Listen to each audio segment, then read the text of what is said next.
And we are live. We are live. Welcome back to another episode of the Change What We Normalize podcast. This is season 2. And as I told y'all at the end of season 1, that I was actually bringing in special guests, people with amazing stories, people that I find inspiring, people that I look up to, that I've learned a lot from. And I'm super excited to bring you this evening's guest. Now, I know I said that the podcast was going to drop in July. I know.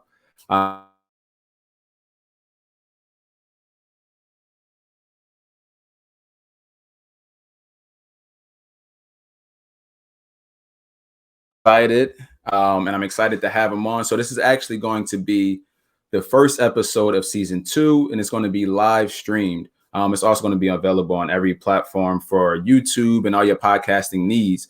But I'm excited about this gentleman because here's the really quick backstory.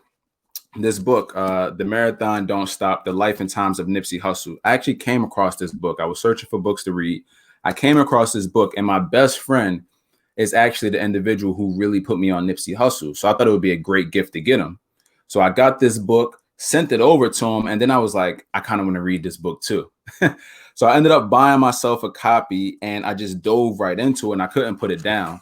And I seen that Rob Kenner was the one who actually wrote this book, right? And I was like, man, I have to tag this individual. If you know me on social media, if I have something, a product of yours, anything I'm supporting, I'm going to tag you in that. And I tagged him. He reached back out to me. We connected via social media, followed each other, and we're here today. And I'm honored to just be with this gentleman and have his time. And just a little backstory on him, a little bit about his background. He's a writer, editor, producer. He's the founding editor of Vibe magazine, which is huge because my dad put me on that when I was a young boy. My dad was huge on Vibe magazine, and he's also editorial director of Vibe Books, among so many other things. Like the list is just long. But I'm excited to bring him on and have him join me in a quick conversation this evening for season 2 of the Change What We Normalize podcast. Make sure that you share this.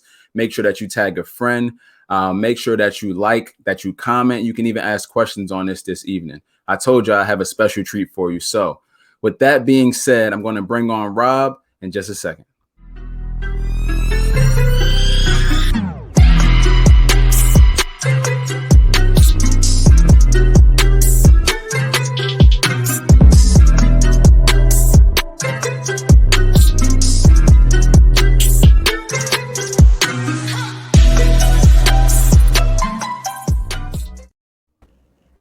Hey, Rob, what's going on? What's happening, Nate? It's great to be here. Hey, I'm glad to have you here, man. I'm glad to have you here this evening. I'm super excited, man, to just have this conversation with you. I thank you for your time, for your sacrifice to jump on and squeeze me in your busy schedule.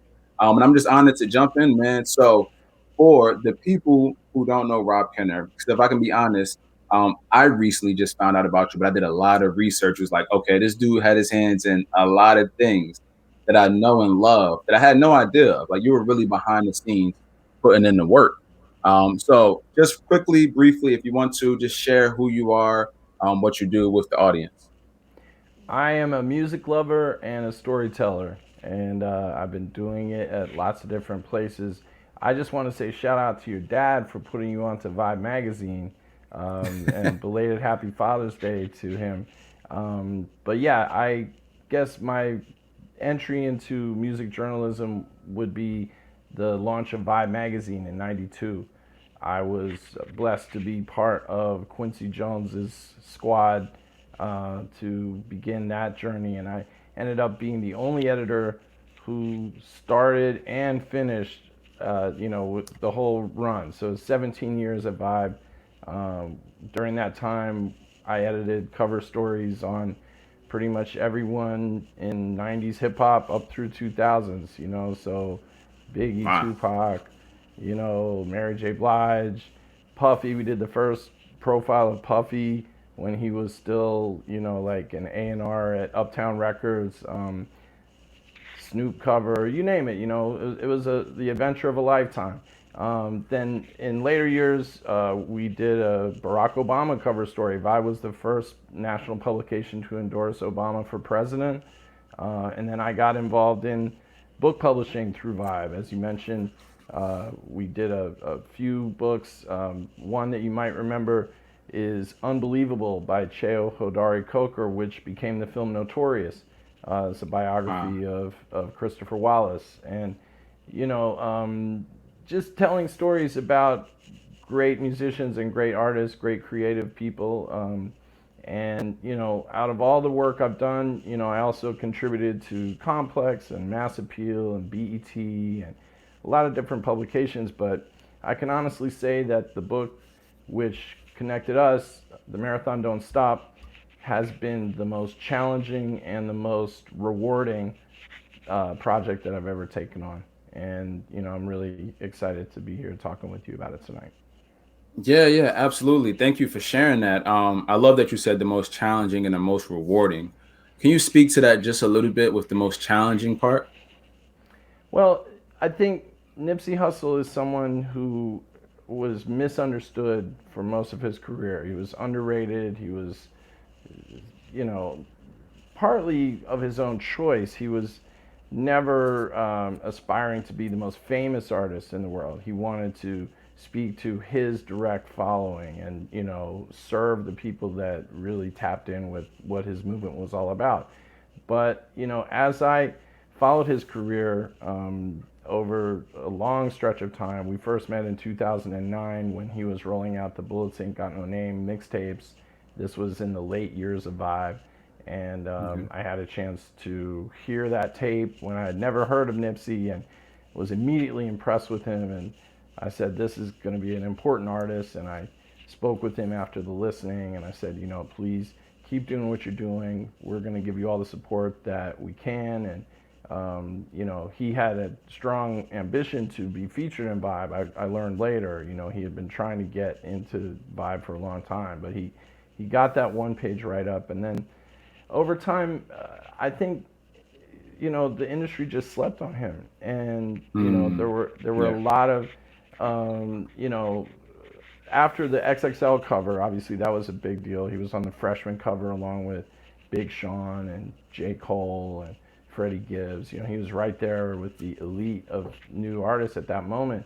But then, you know, he made a decision to step away from his major label situation and take full creative control and business control of his destiny. And at that point, he was really doing things by his own rules, and that didn't necessarily involve dealing with a lot of media. You know, he did interviews, but he did them directly with video cameras usually. He would speak directly to his fans using technology. And so, you know, it wasn't until 2018 that he actually released an official album, and a lot of important work had been done.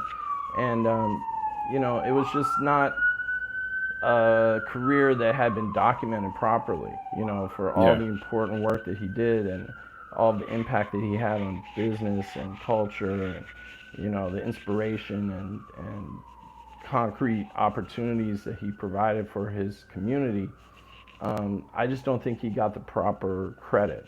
So when I decided to start telling his story, it involved a lot of research and a lot of, you know, going person by person and winning their confidence to share their personal dealings with Nipsey, you know, and you know, it was a great honor for me, honestly, to speak with people like Cuzzy Capone or Jay Stone or, you know, people who've never spoken before, like Dexter Brown, whose contribution had never really been properly understood. And so that's what I mean when I say it was challenging. And then, of course, you know, when I began the book, no one could have anticipated the tragedy of March 31st, 2019. And, you know, with Nipsey's passing, that just made it even more challenging because obviously Yeah. there's just, you know, so much pain and so much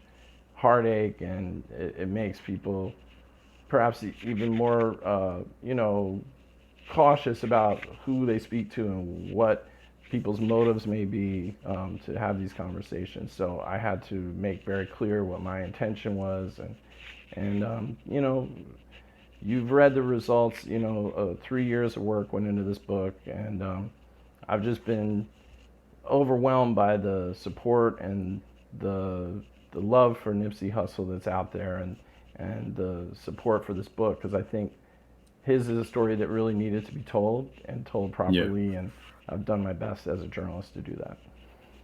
Yeah, I think you did an incredible job. Because not only is the story laid out in such a detailed way, but it flows very smoothly, and then there's so much inspiration literally in each chapter. Because there's a lot that I just didn't know. I just didn't know. And the way you spoke to so many different things, and something that really stood out to me was you didn't spend much time on the tragic part of the death, which I really appreciated actually. Like you didn't spend much time within that zone. It started that way, and then it transitioned right out into like his life out in California. And I thought that that was Right. powerful, because I was a little nervous, honestly. When I cracked open the first chapter, I'm just like, this, I don't want to go down this, because I remember where I was when I heard the news, right? So I Sure. was coming home. I was coming home from a late night of work, when I was working at the time. Uh, and what happened was I came home. Now, my dog, I have two Yorkies. Okay. Um, my dogs, one of the first dog we got, his name is Nipsey. We Really? actually named him. Yeah, we actually named him after Nipsey Hussle when we first got him. This was over 2 years ago when we moved Wow. into this place, and we were trying to think of a name because his original name was like Ernie or something weird when we got him from his owner. And we Okay. were like, yeah, that's not going to work for our house. So me and my fiance were going back and forth, like, all right, what are we going to name this dog? He's aggressive, but he's laid back at the same time. Like he's Hmm. cool, but he's a small Yorkie that's like, yo, I'll whatever dog is on the block, I want a part of it. It doesn't matter how big you are, how small you are, whatever it was. He wanted parts, but he's super laid back and cool. So I was like Nipsey, and she was like, let's do it. So, obviously I get home from work and the passing happens. And if you have a dog, if you've ever been around dogs, you can leave for 5 minutes and they come up to you and they're running up to you like you've been gone for days. Yes. A And lot of love. the first thing he's jumping on me, I'm like, Nipsey, like relax. And I'm just like, oh my goodness. Mm. And we're literally sitting in the kitchen looking at each other as if we knew Nipsey Hussle personally.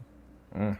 And for us, it was so much deeper than the music. Obviously, he Right. spoke to the culture and the things that we believe and the things we grew up in, especially me, growing up in the situation that I grew up in down here in South Jersey. But just his spirit of inspiring people. Like, no matter what you thought about him, you thought about the tattoos, the gang life, the music, whatever the case was, he was an inspiration to people, especially that younger generation. So for me, I had attached myself to him. Like me and my best friend were actually planning a trip to go out and see Vector 90, like to be Oh, out there and check out the really? space and go to the marathon store. Like we were literally about to book a ticket. Mm. And then like the week later, this tragic news, and we're sitting there like, this can't be this can't be real. Like this doesn't even make sense. And it hit us with so much gravity. And something you wrote in the book was powerful, and I wrote this down. It says Ermias Ashadome. Hopefully I'm pronouncing that right. I don't want to mess that up. Is Askadome? Yeah. Ascadome. Okay, Yeah. gotcha. Ermias Ascadome was blessed with more abilities than opportunities in life.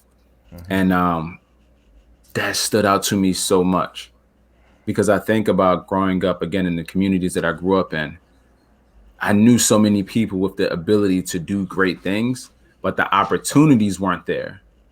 And because the opportunities didn't present themselves, they didn't have the confidence within themselves to even go after certain things. I was blessed enough to prevail through that, but it wasn't without just a bunch of different trials and tribulations. Like I went to 9 different schools from first grade to high school. I ended up going to 5 different colleges, first generation high school grad, first generation college grad. Like it was a lot.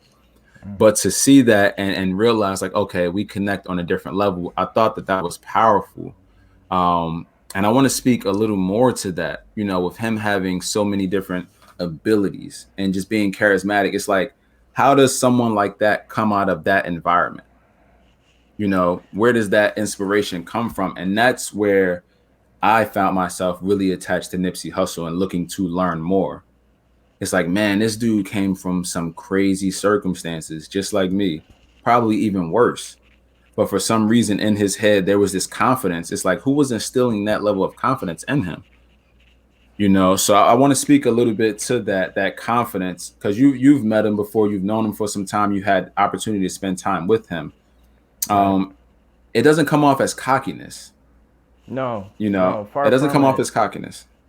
No, it's the kind of confidence that is forged in the furnace of experience, right? So it's not like I can do anything, I'm Superman. It's, I can withstand real challenges in life, and he knew that because he had gone through a lot. You've read the book, so you know some Yeah. of those things. I don't pretend to know everything. This is the product of years of research, but there's many other things that, are probably only known to his brother and him, or, who knows all the obstacles that he overcame. But basically, over time, that's what the marathon concept is about, right? It's the idea Hmm. that, life is not a sprint, and you don't give up just because you're not leading the race after the first lap. You have to keep running laps, and your competition is yourself.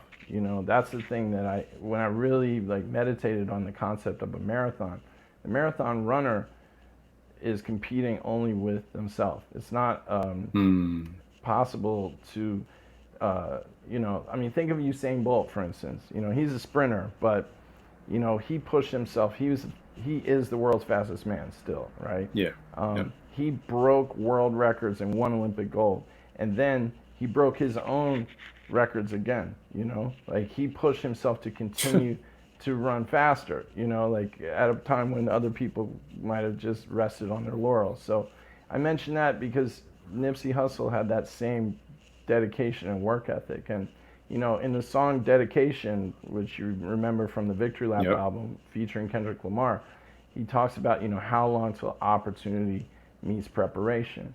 Yeah. And My so favorite that song. was really the inspiration for the line that you just quoted from the book, is the idea that, you can be as prepared as you want to be. You can be completely, not only blessed with ability, but like refine and hone those skills to a razor edge until an opportunity presents itself.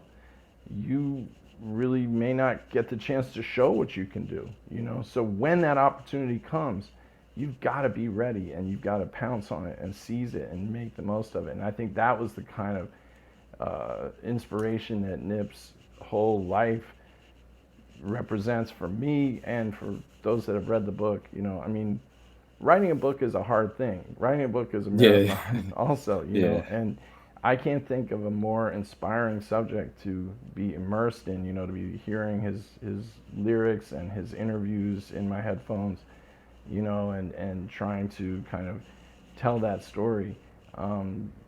He is a singular individual in hip hop. There's nobody that's really embodied all aspects of this art form, this culture, this business, and the potential for hip hop to uplift people and uplift a community. Like that Vector 90 place that you were going to visit. Yeah. Who else has done that? And you can have a community center. A lot of people have built, community centers, but the concept that Nip had to make it not only a shared workspace for entrepreneurs, but then to incentivize people to teach youngsters about science, technology, engineering, and mathematics, because he looked at how, okay, hip hop culture creates so much value for tech companies. Look at Clubhouse, look at Twitter, look at all these. I mean, Yeah. we're on YouTube and Facebook right now. This is Yeah. you're creating value for a tech company in this. You're using the platform, but the platform is also gaining its value from Yeah. the audience that is following your message. And so Nip understood that, and he wanted more people from his community to have jobs in the technology industry. And so he said, how do I accomplish that? How do I create opportunities for people like me?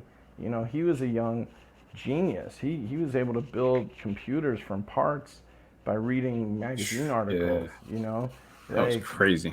yeah. So like, he got into hip hop because he loved hip hop, and because the barriers to entry were not quite as challenging as if he were, trying to get a job at Facebook or Google, But there's no doubt in my mind that he could have, you know, competed on that level just through the power of his intellect. But yeah, I mean, opportunity is a rare and precious thing. And, you know, there's an old saying, opportunity knocks but once. When it knocks, you know, you have to make sure that you're ready. And Nipsey Hussle stayed ready. He didn't have to get ready. He stayed ready. He understood that innately. And where was that confidence from?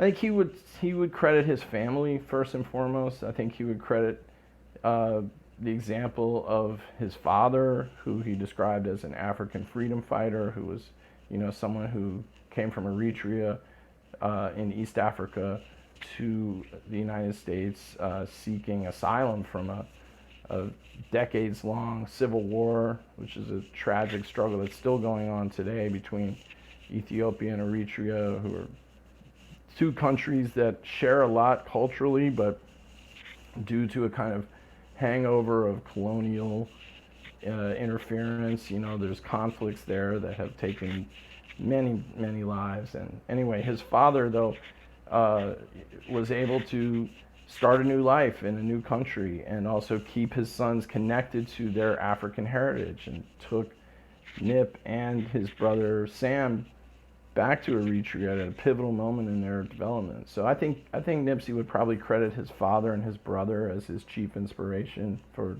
that confidence and that just the resilience and the determination to overcome any obstacle in his path. Yeah, and as I was reading, and I kind of went back a little bit into Eritrea, learning more about that.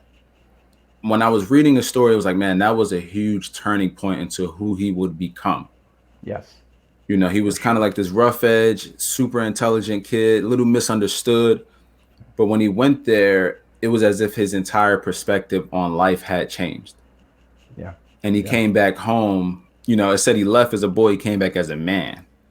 You know, I remember one part in the book, he was talking about, I think he said swimming in the Red Sea or something. Yeah. Like, I was like, what? He's like, yeah, you know, Moses is part of this. Like, this is crazy. And he talked about the culture of family, like how over there, the value is family, but here, our value is material possessions. Exactly. Like, it's the same there. Like, they value family so much that it's everything, you know, but over here, yeah, go ahead. No, it's like you put your finger on it, like, and you would think that a country which is considered less economically developed than America would be more focused on getting material resources, but in fact it was the opposite. That, you know, in America what we have is a whole society built around pursuit of the almighty dollar, and it creates these huge inequities. So you have, you know, Beverly Hills and you have Skid Row in the same city, you know, and, you know, the media doesn't really highlight those inequities. They just talk about the American dream, you know. But in Eritrea, you could probably, you know, get a plate of food if you need a plate of food, and your family, you know, everything stops for the family meal every day. You know, schools shut down, businesses shut down, people come together.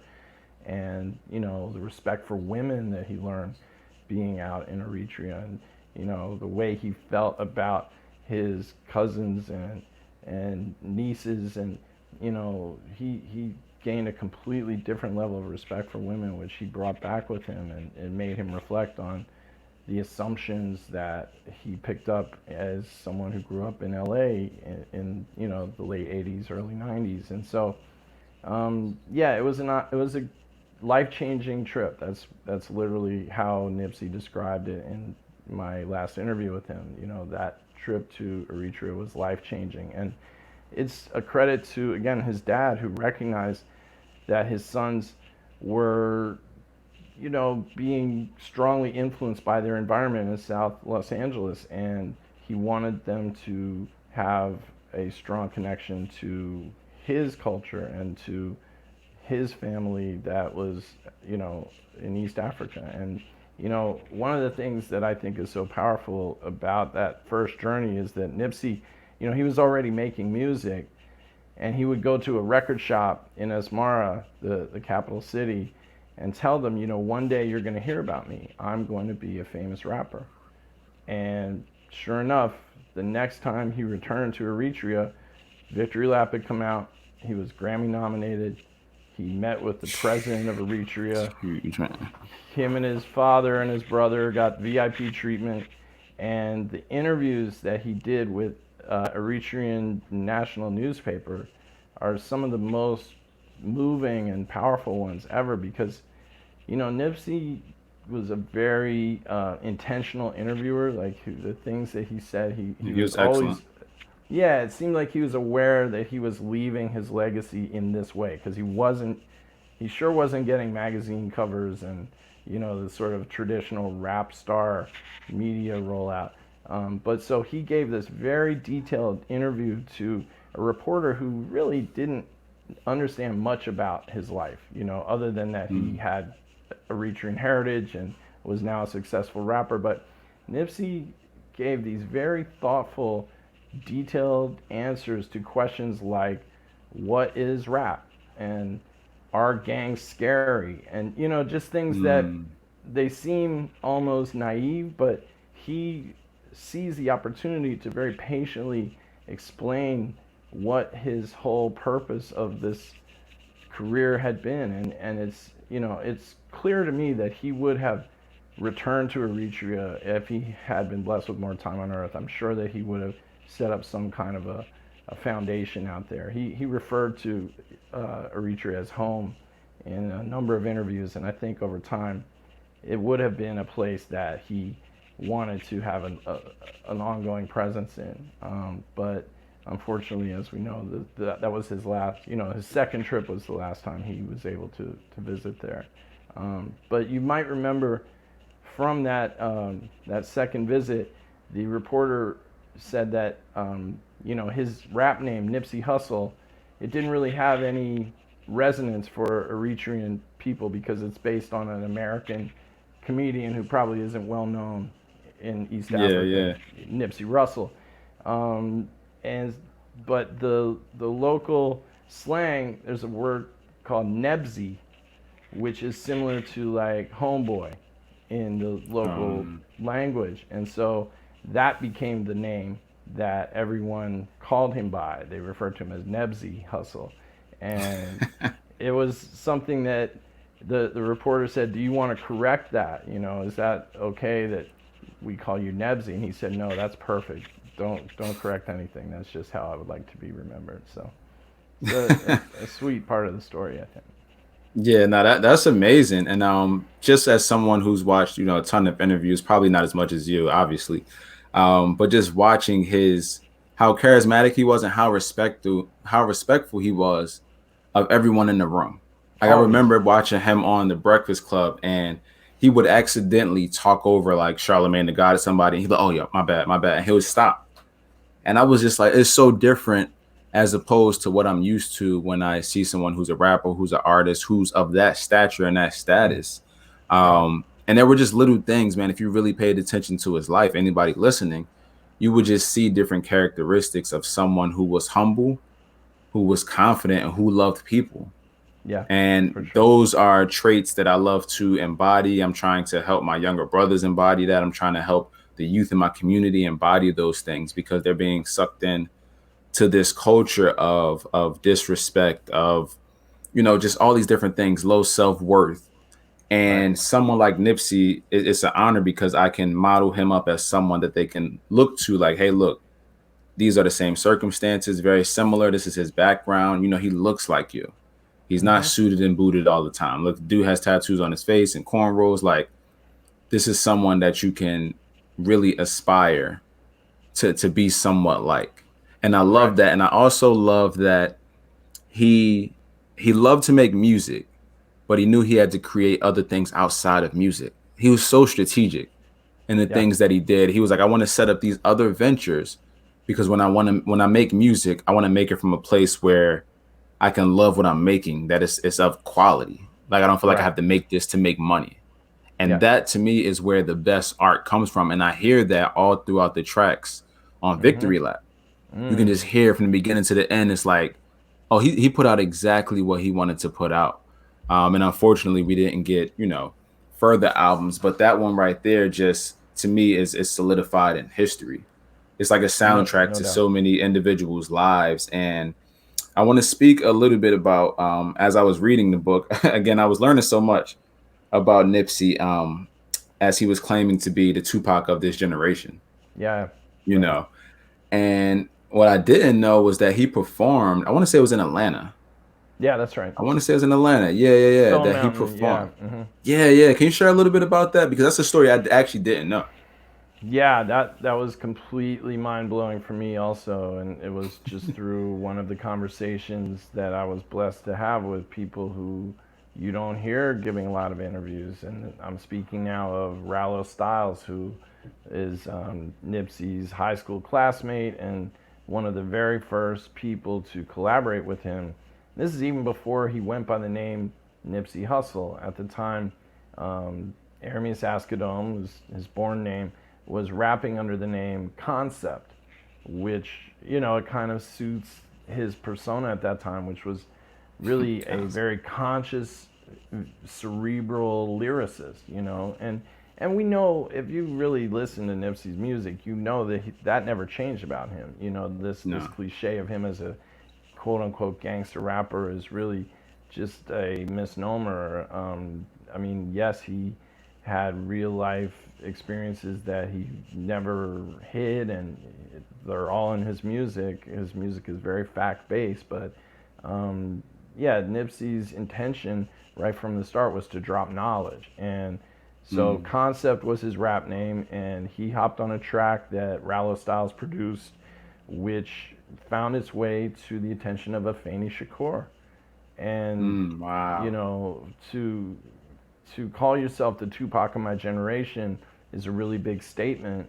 Yeah. And I asked him about it many years later with the Victory Lap album, and he gave his thoughts on it. He said, I know that's a big statement, but he did not reveal to me that he had this early connection with Afeni and Matulu Shakur, who called from behind bars during the car ride. So basically, what happened is, Wow.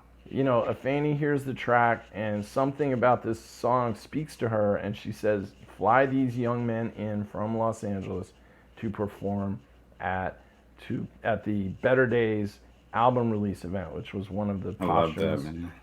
one of the posthumous albums that Afeni and the estate put out, following Tupac's passing. And so, for the first time in his life, both Young Concept, aka Aramis Ascadome, aka Nipsey Hussle, and Rallo Styles hop on a plane and fly out of Los Angeles to Atlanta, where they are met at the airport by Afeni Shakur, and ride in the van with What? her all the way, like 45-minute drive to Stone Mountain, which is also a very deep location. As I break down in the book, this is basically it's like the Mount Rushmore of the Confederacy. It's like the one of the biggest monuments to white supremacy that exists in America. They have these Confederate generals carved in a giant stone mountain there, So it's a very powerful location for Tupac Shakur album release to take place, and yeah, so Nip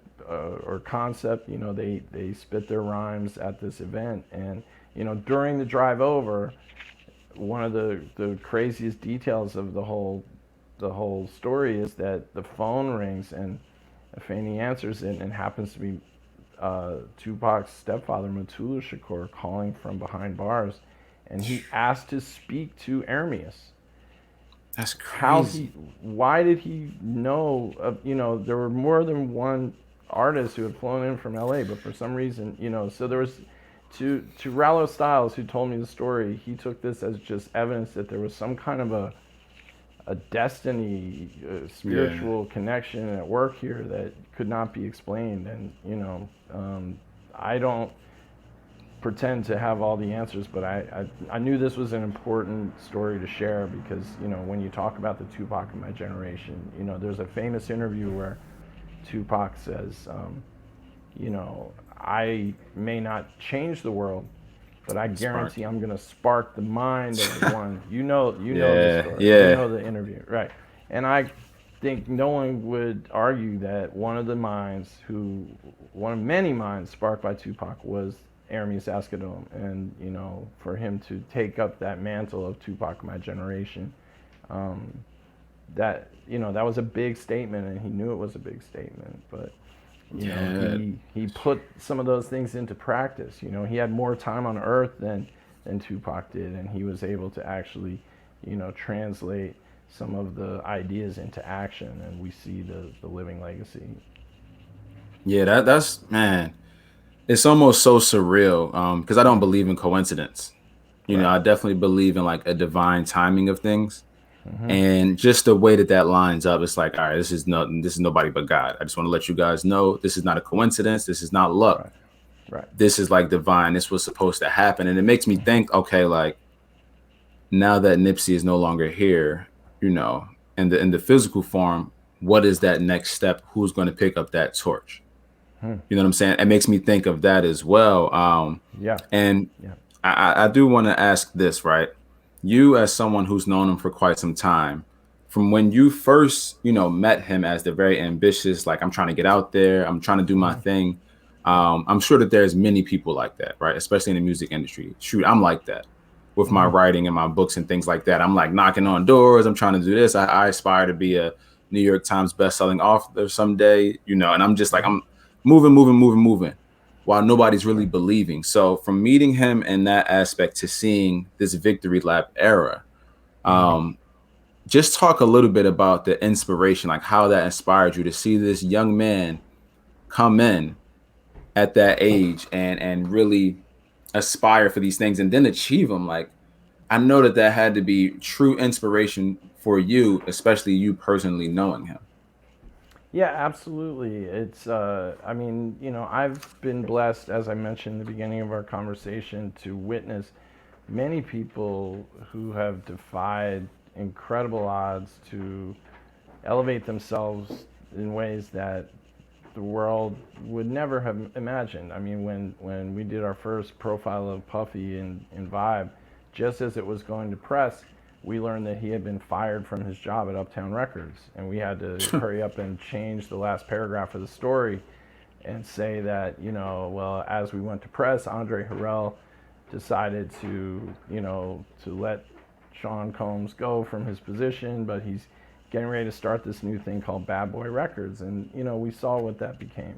So there's always these amazing stories in hip hop, but there's something very, very different and very singular about what Nipsey Hussle is able to do, the example that I would give is, you know, um, even before Victory Lap, when he came out with that Crenshaw mixtape, Yeah. in 2013, and had the audacity to sell physical copies of a free mixtape for $100 a CD, a Wow. limited edition mixtape, and he had people saying you're crazy, who do you think you are, some of the people that were poking fun at him on social media, I'm sure he just took it all as motivation, right? And then on the night, they sold $100,000 worth of CDs in one night, and 10,000 of those dollars were wired by Jay-Z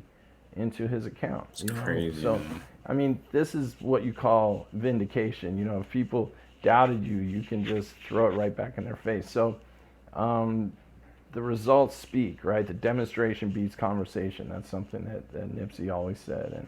And yeah, it was tremendously inspiring. And it was also very amusing for me because I happened to be at Complex at that moment in my career. And Complex had recently published one of those trademark, like, snarky lists that they like to do, where it was like, the top underachieving rappers, which I guess the idea is like, we love you, but you haven't dropped any projects in a while, so what's taking so long, kind of thing. It's just like some slick shit that they did. So, for the Yeah. record, I was not a part of that list. I was an editor at Complex, but not in the music department at that point in my journey within Complex. Anyway, they did the list.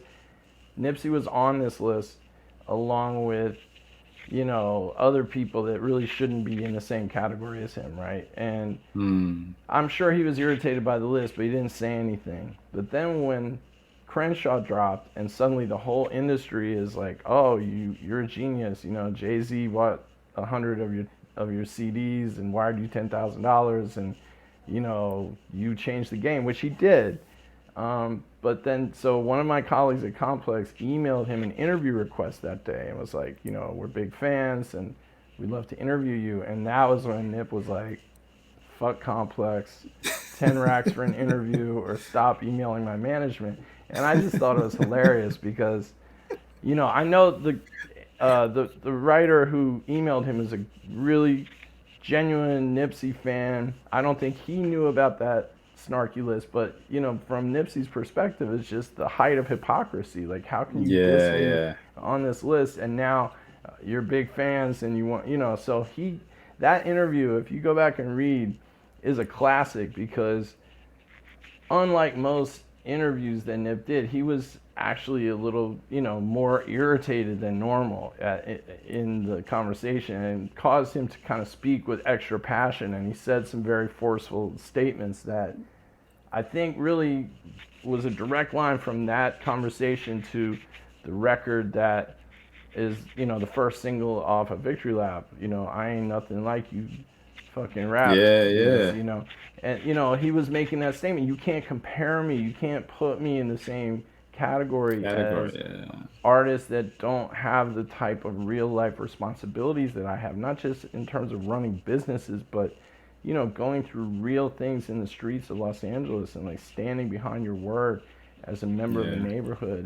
And I want to say one more thing too, because you mentioned before about, you know, even in your opening video montage, it's very well done. I want to compliment you on that because you distill some complex concepts in that. And you know, this idea of like challenging negative perceptions and stereotypes and championing, you know, the resilience and the people that overcome difficult situations. You know, one of the big things that I struggled with in putting this book together was this perception that, you know, to the extent that people knew anything about Nipsey Hussle in the rap industry, in the media, especially New York rap media, what they knew was, okay, he's really in the streets, he's really about that life, he's from, you know, the Rolling 60s, and, you know, these kinds of things, these sound bites that attach themselves to him. And,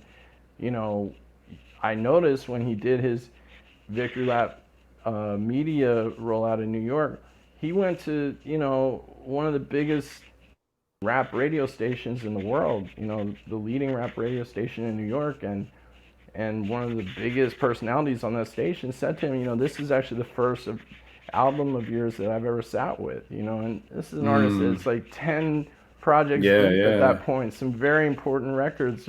So it's just like there was this disconnect. I don't think people gave him his props. I don't think people understood really what he was about. But so what I was struggling with was, on the one hand, there's this perception of him, and then we know that he's someone that built a computer from parts. We know that his ideas about business and marketing, the $100 tape, for instance, completely changed the music industry. Like artists like Justin Bieber and Taylor Swift are using that exact same strategy right now. You know, they sell what is called a bundle. So they, you know, when they put out their big album, they offer it to their super fans a little bit early, and they bundle it with tickets to, you know, VIP tickets to their next tour. And that's the same idea that Nip had. He said, I'm going to have a live show for my super core fans and ask them to support me. $100 won't be too much. So that is literally a standard playbook in the music industry now that came from Nipsey Hussle reading books and thinking about his career and how to extract value at a time that the music industry was really imploding right before everyone's eyes. And the greatest minds in the entertainment business were all trying to figure this out. But this individual came up with one of the most powerful and effective strategies. So how do you reconcile that? Like, who is he? Is he a genius, or is he, this gangster rapper cliche? And I think we have to just really step back and look at these terms that we have been educated or miseducated about in American pop culture and in the media. Like, who are the real gangsters? I mean, Yeah, you just had yeah. January 6th, we had a violent coup attempt in Washington, Yeah. D.C. that was led by a group called the Proud Boys. One of the founders of the Proud Boys was a founder of Vice Media. It's a multi-million-dollar media corporation that, has outlets on major TV networks. And somehow these groups are not called gangsters, but a group in South Los Angeles that, when you start to look at the history, and that's one of the things, in the first couple chapters of the book, especially, there's a lot of LA history and a lot Yeah, of yeah. context, because I thought it was very important to lay out what I learned. I didn't know all this stuff when I started to write the book. I educated myself through the process of writing it because I wanted to really know what I was saying when I say gangs in LA. What does that mean? Well, there was a gang called the Spook Hunters, which was a white racist gang Mm-hmm. that was very cool with the LAPD. And together, they enforced these boundaries that black families were expected to, be constricted by. And, the spook hunters were terrorizing black students trying to go to school, or, Wow. intimidating their families who might dare to, look at a house outside of the areas that, this official policy called redlining was Mm-hmm. limiting people from getting loans and insurance policies if they were not white families. So, there's a lot of stuff to unpack when you start to talk about gangs. And you realize that groups like the Slawsons, who predate the Black Panthers and predate the Crips and the Bloods, the Slawsons and other early black gangs in LA were basically community defense organizations. Yeah. And they Yep. they were necessary for families that were growing up with the LAPD and the spook hunters running around causing trouble. So, there's a lot of things that get left out of the narrative when you talk about, like most Americans, I saw Boys in the Hood, I saw, death row videos, and that was a Yeah. big part of my education or miseducation of what it meant to be in a gang in LA. And so I tried to dig a little deeper in this book and present the half that has not been told. Yeah, I can appreciate that too because you did dive deep into the history to supply that context. Because again, there's a prejudgment of he's a gangster rapper. Yep. He talks about guns and women and how they did this with the drugs and this and this, but there's a lot that's missing as well for you to Yep. really understand who this individual was, who he Right. was as a kid, as a teenager, as a young adult, who he was right before his passing. And then a lot of people judge what they don't understand and they don't Right. seek to understand as well. Right. It's even And the same with, yeah, go ahead. no, but like, to your point, he goes through a journey. Like, he decides to join the 60s for a bunch of reasons that I Yeah, I try to remember that. address. Yep. But then as he begins to understand that there are parts of the lifestyle that just don't make sense anymore, and even the OGs aren't really giving the young, the tiny lokes, as he refers to himself in some of his records, they're Mm-hmm. not getting the right advice from the older generation because the rules were different then, the technology was different. You didn't have cell phone towers that would like immediately link you to the location of a Yeah, way crime, or different. the hidden cameras and whatever. So when he learned that this was just not a viable way to live, he began sharing that in his interviews, in his music, and tried to influence as many members from inside the set as he could to find a new way, to live a different way. And, You talk to people like Pac-Man the Gunman and BH, Mm-hmm. who literally their lives were transformed by knowing Nipsey Hussle. And there's many Mm-hmm. others that you could say. The employment opportunities, legitimate businesses that he opened, and creating options for people to step out of a destructive lifestyle into something more constructive. This is the part that needs to be uplifted, and this is why the city of Los Angeles celebrated Nipsey Hussle the way they did. And for a Yeah. lot of people who have read this book, I've had this conversation with many people that said I had never heard of him until the Staples Center Memorial.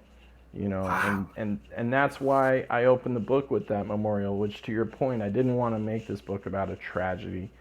It was never intended to be about that. I started this book before the tragedy of March 31st, and I didn't want it to get sidetracked into this kind of a negative, perpetuating, destructive thing, because the people who came out to celebrate Nipsey at the Staples Center were celebrating his life and his Yep. legacy, and that's what the Marathon Don't Stop is all about. Yeah, yeah, no, absolutely. Man, there's so many other questions I want to ask, but I want to respect your time because It's I all have right. so Go much I in. want to unpack, man. I have so much I want to unpack, but Go in. just a few more things because as I think about his life and I think about someone who made an impact within the community, it's like who else was better equipped to work within the inner workings of that city, within those gangs, within that community than Nipsey Hussle to inspire. Like I've Right. seen what it's like on this side, and I realized like, okay, this isn't the answer. While I'm still involved in this, let me go ahead and inspire my homies as well and show them like, hey, Yep. we can do this a legit way. Yep. We've done it this way together. We've been to shootouts together. We've been through all of this. Let me show you a legit way, and let me not just talk about it, but let me do it. So I'm a Mm-hmm. huge like action person. It's something Yep. about me. It's like a pet peeve of mine with people who talk about doing something and they never even take the first step to accomplish it. He was very, very intentional about putting people on. It Yes. wasn't like, okay, I got to do me. And if I bring somebody else up, I might lose. Mm-mm. I remember Kendrick Lamar had made a song called Black Boy Fly. And he talks Yeah. about like being somewhat envious of like the game and Aaron to follow. And he's like, I thought they were going to be the last ones to make it out, Mm-hmm. and I had that envy there and I had to learn. But I think about, Nipsey and how he was doing his thing and he was so confident in what he was doing. But at the same time, he wanted to uplift everybody around him and like, look, if we can partner, if we can do this and it makes sense, I want you to win with me. Like, I don't want to be the Yep. only one winning on this mountaintop. I don't want to lord over anybody. And Right. that's inspiring to me. And that's a lesson that can be directly passed down to the youth. And this book, man, this book is a resource. That's how I see it, as a resource. And I'm going to get a few more copies to send out to a few teenagers. I know they just graduated high school. Oh, that's Um, great. but I Thank you see for that. this as a yeah, no, absolutely. Thank you for the blood, sweat, and tears that went into this, because this is going to live far past us. And I believe that we learn and we're inspired through stories. Mm-hmm. I truly believe that, and this right here is going to change someone's life.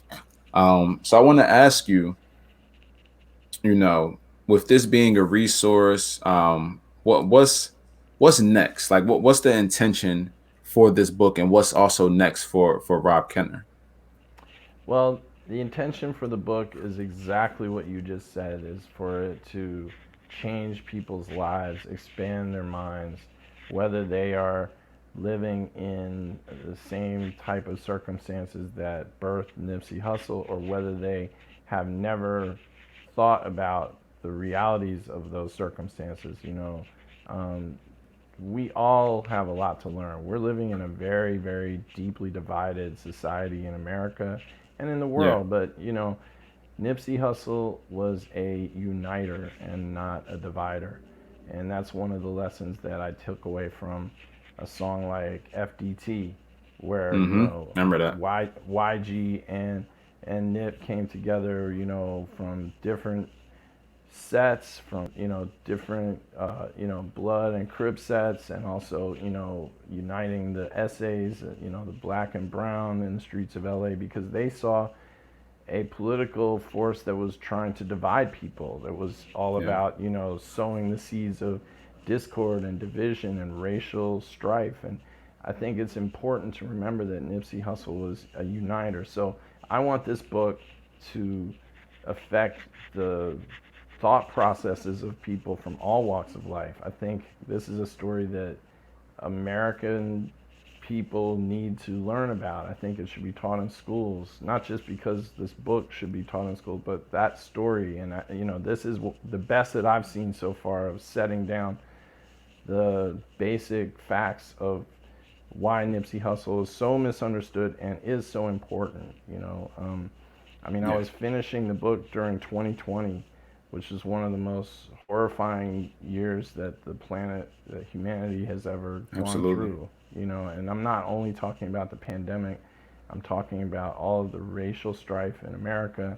I'm talking about the police murders and, the George Floyd and so many. All the names, and we saw the uprising here in this country. And, it seems like a lot of that still has not been properly resolved. We just had a Juneteenth holiday over the past weekend, and a holiday is a symbolic thing, and it has some value if people use it as such. But there's a lot more real reform that needs to happen, and not only in government but in our minds and in the way we relate to each other. So that's what this book is for. And I know Nipsey to have been an avid reader, and so my goal was to make it a book that would be worthy of inclusion in one of his reading lists. Something that he might have, even if it wasn't about him, just something that he would be sparked by enough to recommend it to his close friends and family, as he did so many other great books. So that's my intention for the book. What's next for me? I'm still really absorbed in the conversations that have been sparked by the book. I've been asked to speak to teachers and students at Howard University and Stanford University. And it's just been a lot of really great conversation, and like what we're doing tonight. And so I'm fully engaged in that for the foreseeable future. And there are certainly other ideas that I have and other projects I'd like to work on, but I can't really focus on anything right now apart from this book. And I want it to, be read widely and shared. And, and as I've mentioned, I'm donating proceeds from the book to Nipsey's family. And so I'd like to see, a substantial contribution go to them. So I'm working very hard to promote the book. Man, I just want to say thank you first and foremost. Just for everything that you've done, you've contributed, the way you're getting this message out, and your heart behind this. I think motives are super important, and just being able to have this conversation with you, it's very evident that your motives are pure. Thank you. That means a lot to me because I'm someone with like super pure motives. And you've inspired me along with Nipsey Hussle, but just knowing you for this very short period of time, you've inspired me in some incredible ways, especially as someone who's a young, author myself, and just looking to do so many different things. You've inspired me, and you've also affirmed that I'm moving in the right direction with the message, with the intentions. That's always helpful to know you're on the right path. I know anyone in a creative field, we question ourselves all the time. So all the time. If I was able to do that, I'm very happy. All the time. Yeah. So I wanted to thank you for that. And I want to close out with a few things. I'm huge on quotes. I love quotes. So in my iPhone, I keep like, anytime I hear a quote that speaks to me, I just jot it down real quick and I keep it. And one of my favorite quotes from Nipsey Hussle, and I don't believe it's his original quote, but I heard it from him first. So he said the highest human act is to inspire. And I've actually made that like my email, like tagline at the bottom. I received one of those emails. Yes. Yeah. The highest human act is to inspire. I don't know if it's professional or not, but I love it. So I put it on there. But I'm putting you on the spot here. What's a quote that speaks to you, something that you live by? This one is not from the world of rap, but it's one that is a person who has a like-minded intention to Nipsey Hussle. He's a thinker, philosopher, and designer named Buckminster Fuller, who invented things like the geodesic dome that you see on playgrounds, but it's also, Yeah. he meant it as like affordable housing, and it's just a Wow. really deep thinker. And it's a short quote, but it's a powerful one. He would always say, whenever there was a situation where he planned something, uh, you know, elaborate plans that fell through, he would always say, "You can't learn less." And the point of that Mm, is that, I like that. as long as you take the lesson of this setback, as long as you put your ego aside and try to learn what the mistake has to teach you, you have learned something in failure, and Mm-hmm. this really connects to the same marathon mindset, that each setback is just a speed bump. It's not a brick wall, and you're gonna pick up the lesson and apply it going forward. So I use that a lot in moments of disappointment or setbacks. When you're tempted, like I said before, we question ourselves all the time, especially people who are walking an unconventional path, if you will. Nobody gave Yeah. you a job application to fill out to be a hip hop journalist. You just make Yeah. your path, right? And Yeah. so in those moments of a setback, I always say, well, you can't learn less. And I'm going to learn everything I Mm, can from this I like experience that. and Taking try to that. carry it forward. Yeah, I like that. I'm definitely writing that one in my quotes list. You can't learn less. Yeah, it's small. It's short, but it hits. Yeah, I like that a lot. I like that a lot. So I'm going to finish off with this last question here before I let you go.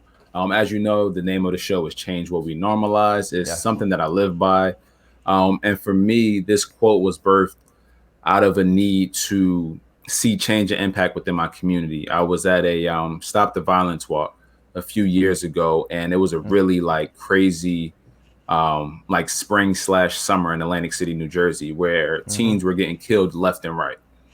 And at the end of it, there was a young teenage girl who had got caught in the crossfire of everything.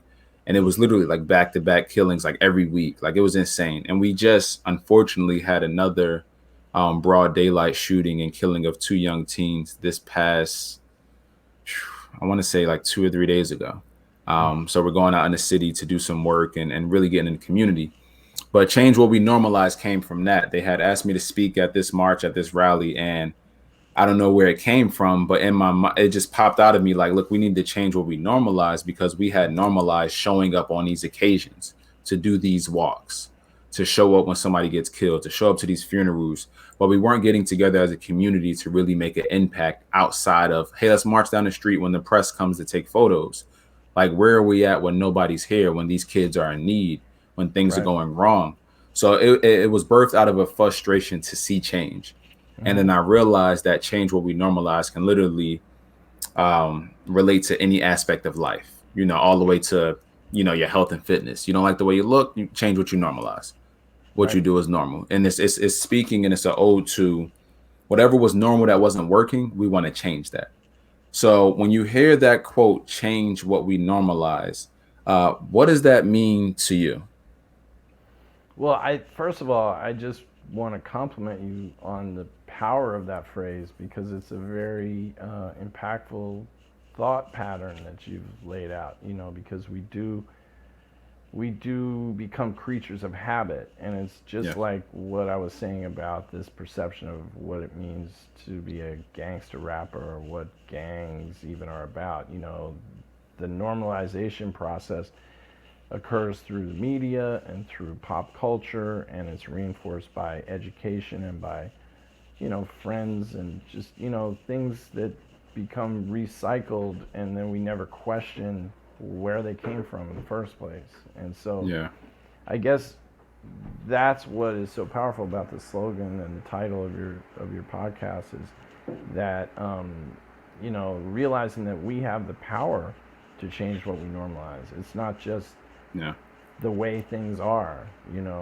And there's that famous song, it's like that and that's the way it is, right? But we can change what we normalize, and it starts with that intention and realizing that humans make up these rules and they're not descended Yeah. from Mount Sinai on stone tablets. So I mean, I was having this conversation just recently with a writer who's working on a really interesting article. I'm sure it'll be coming out soon, and I'll share it when it comes out. But he was looking at this idea of like, what, when did hip hop become really focused on like this idea, like it's all about the Benjamins, because there used to be a concept of like selling out, like that was a Yeah. bad thing if you were a sellout.